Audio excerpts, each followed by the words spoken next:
Assalamualaikum warahmatullahi wabarakatuh. Di sini kami dari kelompok 2 akan mempresentasikan tentang kekuasaan politik dalam berorganisasi.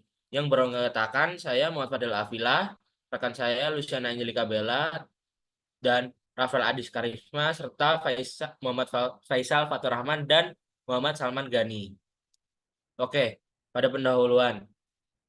Kekuasaan adalah kemampuan individu atau kelompok untuk mempengaruhi tindakan, keputusan, atau perilaku orang lain demi mencapai tujuan. Pemahaman tentang kekuasaan dan politik sangat penting karena keduanya mempengaruhi kinerja, hubungan kerja, dan motivasi karyawan. Dengan pengelolaan yang tepat, organisasi dapat menciptakan lingkungan kerja yang harmonis dan produktif. Selanjutnya akan dilanjutkan oleh rekan saya. Yang selanjutnya ada jenis-jenis kekuasaan. Yang pertama ada legitimate power eh, atau kekuasaan dari posisi atau otoritas formal seperti hubungan kepala sekolah dengan guru.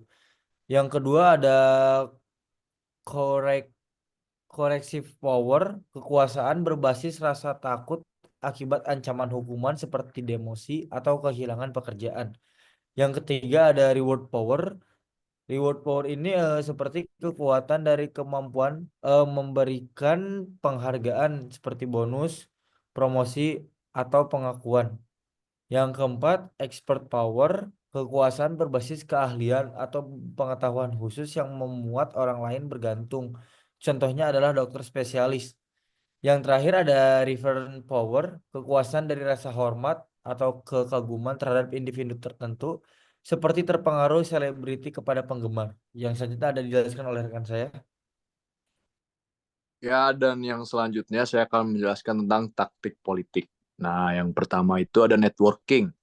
Jadi dalam taktik politik ada networking yang merupakan dapat membangun dan menjaga hubungan untuk akses informasi, peluang atau dukungan. Lalu yang kedua ada coalition building, yaitu membentuk aliansi dengan individu atau kelompok untuk mencapai tujuan bersama. Dan yang ketiga ada impression management, yaitu mengontrol persepsi orang lain melalui penampilan perilaku atau komunikasi yang dalamnya juga ada self promotion, flattery, dan exemplification. Lalu yang keempat ada rational persuasion, yaitu meyakinkan penggunaan fakta, data, dan argumen logis untuk mendukung ide atau keputusan. Lalu ada yang kelima itu ada inspirational appeals, jadi itu membakar semangat dengan nilai emosi atau visi jangka panjang untuk mendorong keterlibatan. Lalu keenam ada ingratiation, yaitu taktik memberikan pujian atau perhatian untuk menciptakan hubungan positif dan membangun rasa suka. Lalu ada yang ketujuh ada exchange, jadi itu merupakan menawarkan suatu dengan harapan mendapatkan balasan sesuai prinsip timbal balik. Lalu yang terakhir yaitu pressure, jadi itu adalah taktik dengan menggunakan tekanan psikologis atau desakan untuk mendorong kepatuhan segera. Selanjutnya akan dijelaskan oleh teman saya. Oke, jadi di sini saya akan menjelaskan tentang dampak politik organisasi.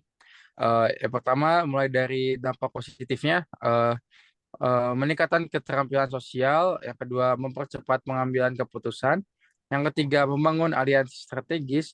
Yang keempat, mengatasi hambatan organisasi. Dan yang kelima, mendorong kreativitas dan inovasi. Terus ada dampak negatifnya, yaitu penurunan moral kerja, kedua penurunan kinerja organisasi, yang ketiga ketidakpercayaan antar anggota, yang keempat menimbulkan stres dan burnout, dan yang kelima menimbulkan konflik antar tim. Selanjutnya akan dijelaskan oleh teman saya. Kemudian di sini yang terakhir adalah tips etis dalam menggunakan kekuasaan. Menggunakan kekuasaan dan politik secara etis dalam organisasi memerlukan pendekatan yang berintegritas, adil, dan transparan. Pemimpin harus tetap otentik dengan mempertahankan nilai-nilai pribadi yang konsisten dan menjadi panutan dalam perilaku etis. Semua anggota tim harus diperlakukan secara adil, didengarkan kebutuhannya, dan dilindungi dari ketidakadilan. Komunikasi yang jelas dan transparan diperlukan untuk mencegah salah paham serta menjaga kepercayaan.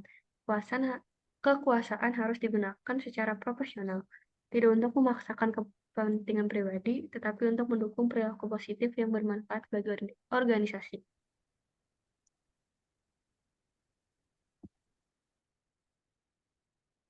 Oke, cukup sekian presentasi dari kelompok kami. Kurang lebihnya mohon maaf. Kami pamit undur diri. Wassalamualaikum warahmatullahi wabarakatuh.